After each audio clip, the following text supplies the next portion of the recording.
ke-17 telah dipisahkan, Asmari yang merasa dirinya akan dibunuh oleh Raga, dia berusaha bangun dari duduknya dengan mundur-mundur sambil menatap Raga yang tengah mendekati dirinya. Salam MNB Lover. Sementara Raga yang berada di hadapannya, dia terus mendekati dan siap memutuskan kepala Asmari.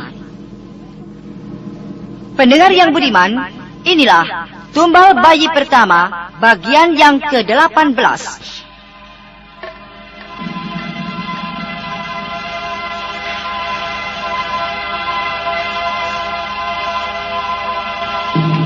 Kau mau apa, anak muda? Aku ingin memutuskan kepalamu. Bersiap-siaplah untuk mati. Tidak. Kurang ajar kau. Asmari mendadak bangun dan menyerang Raga. Tapi dengan cepatnya, Raga mencengkram kepala Asmari. Dia lalu menggigit bagian leher Asmari hingga putus. Kepala Asmari lepas dari tubuhnya.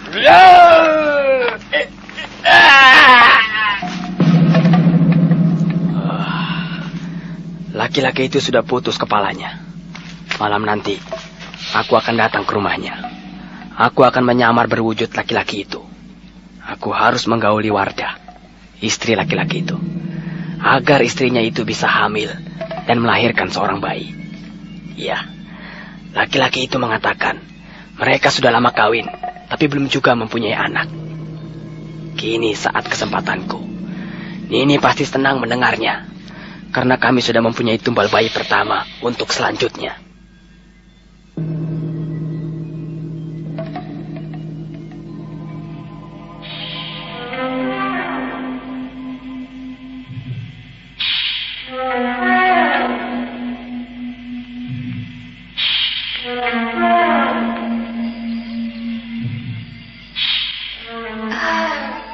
Hari sudah malam begini. Kenapa Kakang Asmari belum juga pulang? Katanya dia hanya ingin keluar sebentar, meredakan pikirannya yang sedang kacau. Apakah Kakang Asmari marah padaku? Karena kecewa setelah dia ingat persoalan kalau aku belum juga ada tanda-tanda kehamilan. Dan akan melahirkan seorang bayi. Kalau benar begitu, dia pasti tidak pulang. Aku khawatir kalau dia akan berhubungan dengan wanita lain tanpa setauku.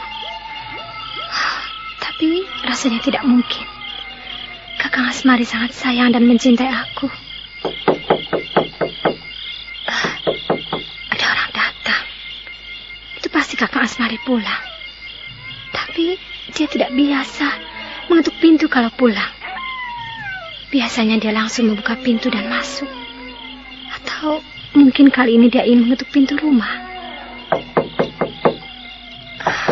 Dia mengetuk-ketuk pintu lagi. Kenapa kalau Kakang Asmari dia tidak memanggil-manggilku? Perasaanku tiba-tiba jadi tidak enak sekali. Kakang, kaukah itu Kakang? Kakang Asmari, jawablah Kakang. Wardah berdiri menatapi pintu rumahnya yang diketuk-ketuk itu.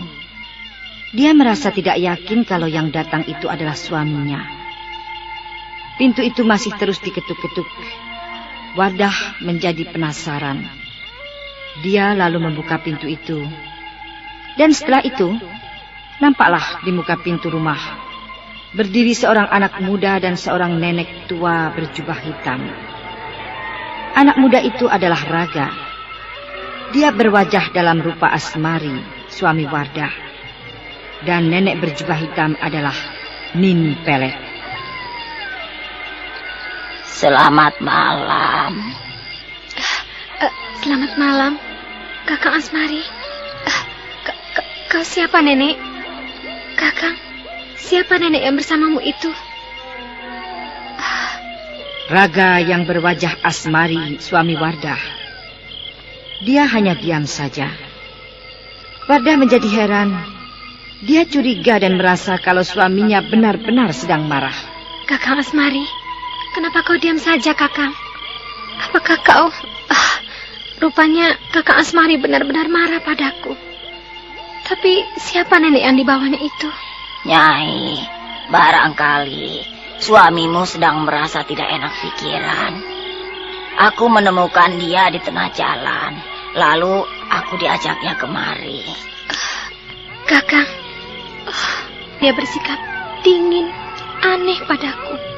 Dia sepertinya benar-benar marah padaku. Begitulah, jika seorang suami merasa tidak puas terhadap istri. Ya, barangkali suamimu memang sedang kacau pikirannya. Dia banyak cerita padaku. Kalau kau sebagai istrinya belum juga menghadirkan seorang bayi. Padahal kalian sudah lama kawin. Tapi aku kasihan. Aku akan menolong kalian. Benarkah nenek bisa menolong kami? Iya, asalkan kau mau menuruti perkataanku. Apakah itu, Nek? Katakanlah, kami akan melaksanakan apa yang nenek inginkan. Asal kami bisa memiliki anak. Baiklah. Dengarkan perkataanku. Ya. Jika kalian sudah berdua di dalam kamar, jangan sekali-kali suamimu itu kau ajak bicara. Turuti saja apa kemauan suamimu itu. Bersikaplah wajar seperti engkau bersikap terhadap suamimu yang kau sayang dan kau cintai. Bukankah itu memang sudah kewajibanku, Nek? Aku istrinya, dan dia suamiku. Apapun yang dia lakukan terhadap diriku, aku tidak akan menyakitinya. Bagus. Jika kau sudah mengerti, ya, kini temuilah suamimu di kamarnya. Tapi, Nek, benarkah kami akan memiliki anak nantinya? Percayalah. Ayo cepatlah ke kamarmu. Baik, Nek. Meeting lagi. Kabur yuk. Ayo, telepon bos dulu deh. Bos, saya absen ya. Tadi siang makan buru-buru, bos. Terus keanginan naik motor. Ini perut kembung dan begah, bos. Ton. Bos, saya ikut meeting sore ya. Mahnya kambuh, perih banget. Iya. Bos, lambung saya perih, mual dan muntah terus. Takut. Ya, bos nelpon. Ton, di speaker ya. Buat kalian yang selalu kompak, Anton, minum Gazero. Cepat atasi kembung dan begah. Rini yang sakit mah, minum Proma. Dan Lina yang kena mah akut, minum Proma Double Action. Kalau kalian punya masalah lambung, solusinya bukan ngabur dari meeting, tapi percayakan pada ahlinya lambung. Saya tunggu kalian di ruang meeting. Iya, bos. Lambung sehat bersama Proma, ahlinya lambung. Baca aturan pakai.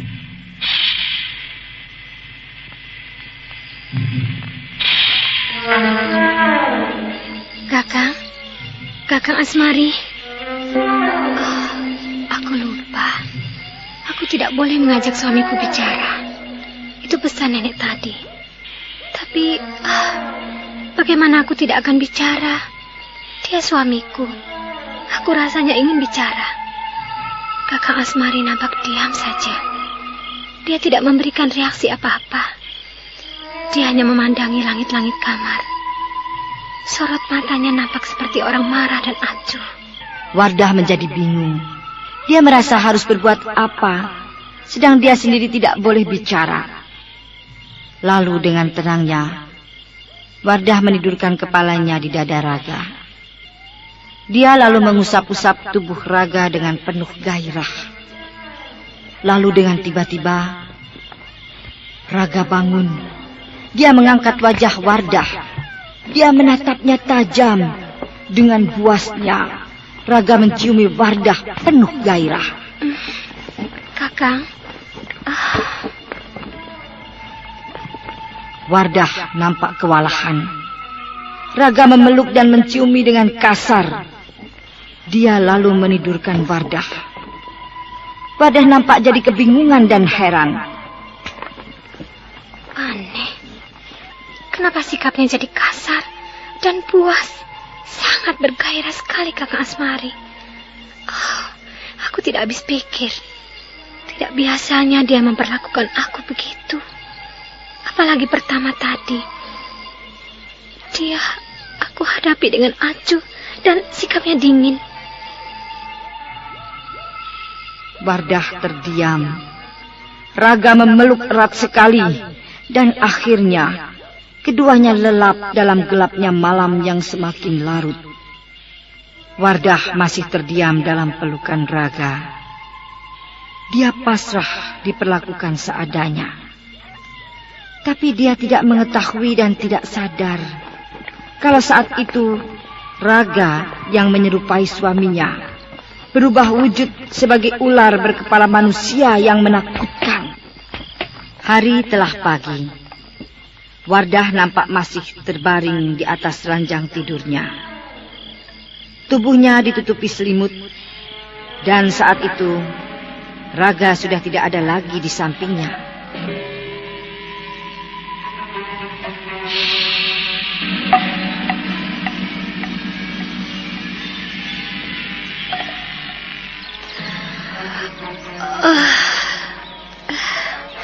Kakak Asmari, kemana dia?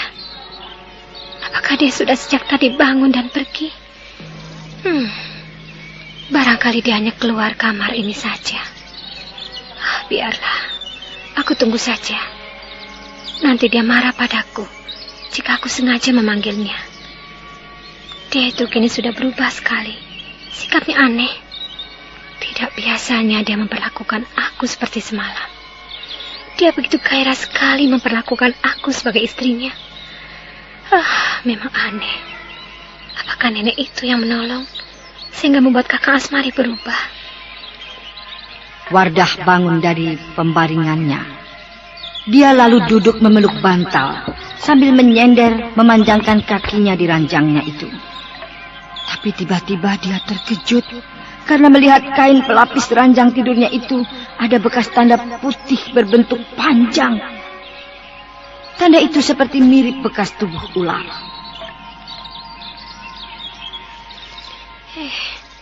Tanda apa itu? Tanda itu putih dan panjang. Sepertinya tanda itu bekas jalan tubuh seekor ular. Aneh, aku tidak habis pikir. Tanda ini rasanya lengket di tanganku.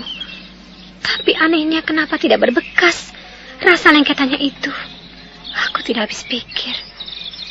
Tapi kalau aku perhatikan, bentuk tanda itu seperti bekas tubuh ular. Ya, bayang-bayang sisik ular itu terlihat samar-samar sekali. Apakah benar tanda itu bekas tubuh ular? Rasanya aku tidak percaya kalau ada ular. Wardah bergerak turun dari ranjang tidurnya. Dia masih memperhatikan ranjang tidurnya yang ada tanda seperti bekas tubuh ular. Dia perhatikan tanda putih panjang itu seperti bersisik bekas tubuh ular. Aku harus mencari kakak Asmari. Dia mungkin tahu tanda bekas apa itu. Tapi bukankah aku tidak boleh bicara pada suamiku? Tidak, aku harus bicara. Ini mencurigakan sekali. Kalau itu bekas tubuh ular, tidak masuk akal sekali. Kalau semalam aku sebenarnya tidur dengan seekor ular besar. Mas Andri Taulani! Mas Andri! Foto udah! Iya, boleh. Olahraga berkeringat. Wih, Mas Andri banget. Awas kamu kena gatal jamur. Artis mana mungkin kena gatal jamur? Siapa bilang artis gak pernah kena gatal jamur? Dulu saya pernah mengalaminya. Karena aktivitas padat, udara lembab, kepanasan, keringetan. Akibatnya saya kena gatal jamur. Gatel banget. Dan bau kaki lagi. Kan ada salep impor. Saya pernah coba salep import. Bukannya sembuh, kulit malah gosong. Untung ada Kalpanax Cream. Kalpanax Cream aman di kulit, terpercaya, dan cepat kerjanya. Oh, Kalpanax! Makanya kalau gatal jamur jangan pakai sembarang salep. Pastikan Kalpanax Cream terbukti klinis atasi gatal jamur. Oleskan saja Kalpanax. Produksi Kalbe Farma.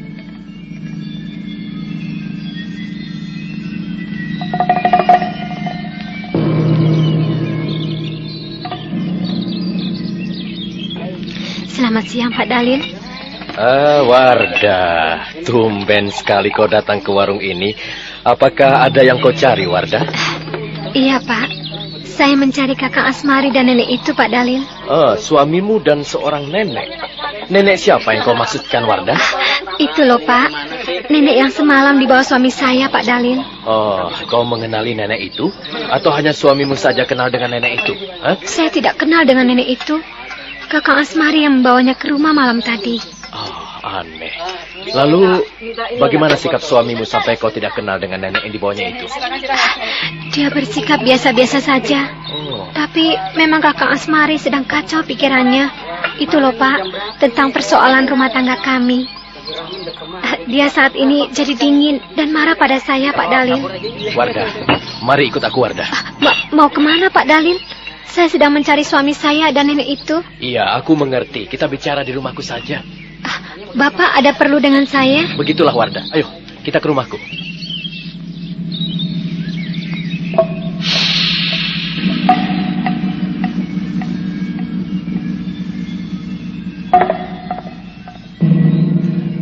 Wardah, aku sengaja mengajakmu ke rumahku ini karena tadi kau katakan kau punya persoalan pada suamimu Asmari. Bukankah begitu? Dan aku curiga tentang nenek yang dibawa suamimu semalam itu. Di sini kita lebih aman berbicara, Wardah. Sekarang aku minta ceritakanlah, kenapa kau ada persoalan dengan suamimu itu? Saya malu menceritakannya pada Bapak. Loh, kenapa malu? Rasanya hal ini tidak pantas Pak Dalil mendengarnya. Hanya persoalan rumah tangga, Pak. Bukankah hal yang wajar, Pak Dalil? Hal yang wajar itu justru jika tidak dipecahkan bisa bahaya, Wardah.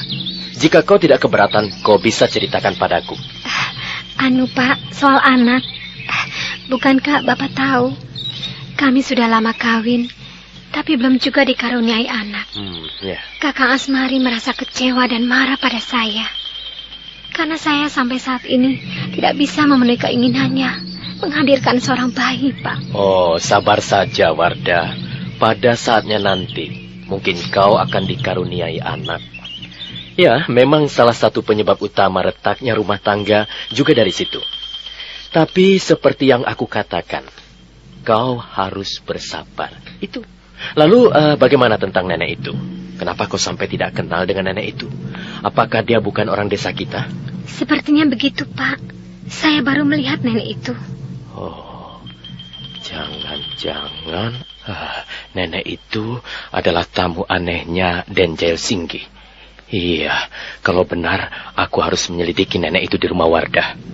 Pak Dalil menjadi curiga. Dia merencanakan akan menyelidiki Nini Pelet yang dikatakan sebagai nenek yang dibawa Asmari, suami Wardah. Malam itu, Wardah sudah berada di rumahnya. Dia tengah duduk seorang diri menunggu suaminya. Beb, ya. Abis makan cobek bekas sambalnya pinjem ya? Hah? Buat apa? Buat ngulek hati aku ke hati kamu. Ih, mulai deh. Aduh, mata kemasukan nih. Hah? Kemasukan sambal? Kemasukan bayangan kamu. Nyebelin. Aduh, mules. Lah, dirayu kok malah mules? Mules beneran tahu, aduh. Hah? Oh, makan pedas emang bisa bikin mules. Hah? Tenang, begitu mules, nih, minum 1 tablet Enterostop. Serap racunnya, stop mulesnya tanpa bikin sembelit. Ya? Kalau udah diare, baru minum 2 tablet. Dengan Atapulgit dan Pektin, stop mulesnya, stop diarenya. Oh, untung bawa Enterostop. Beb, di rumah ada perban nggak? Buat apa perban? Enggak, buat ngebungkus hati aku dan hati kamu. Ih, apaan sih? Udah. Begitu mules, minum Enterostop.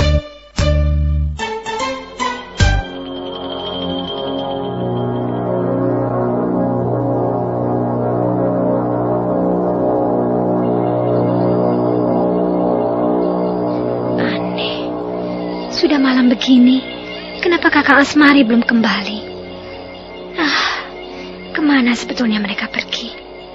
Rasanya aku iseng sekali sendiri. Nah, itu barangkali mereka pulang. Kakak Asmari, Nenek, mari masuk.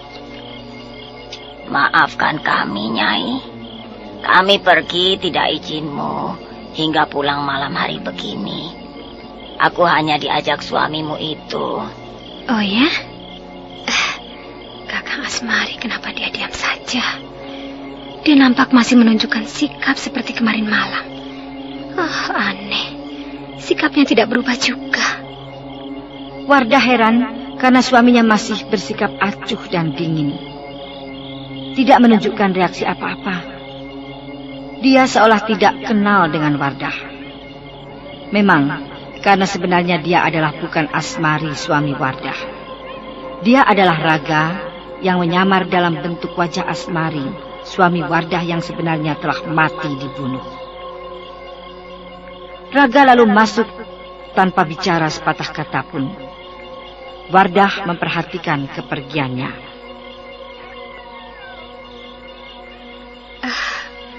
Kakang Asmari, Nenek, aku jadi tidak habis pikir. Kenapa suamiku masih bersikap sama seperti kemarin malam? Apakah dia benar-benar marah padaku, Nek?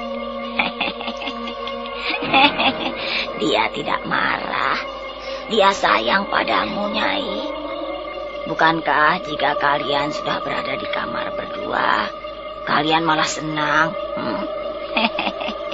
Jadi, apa yang kau herankan? Kenapa kau tidak habis pikir? Iya, aku mengerti itu, Nek. Tapi rasanya aneh. Dia tetap tidak bicara dan dia membisu. Oh, bukankah itu syarat kalian untuk bisa memiliki anak? Bukankah aku sudah katakan, jika kau ingin hamil, gauli suamimu.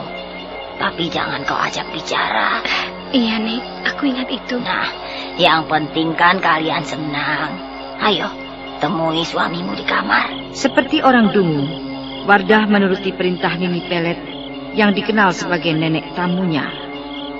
Dia pergi ke kamarnya.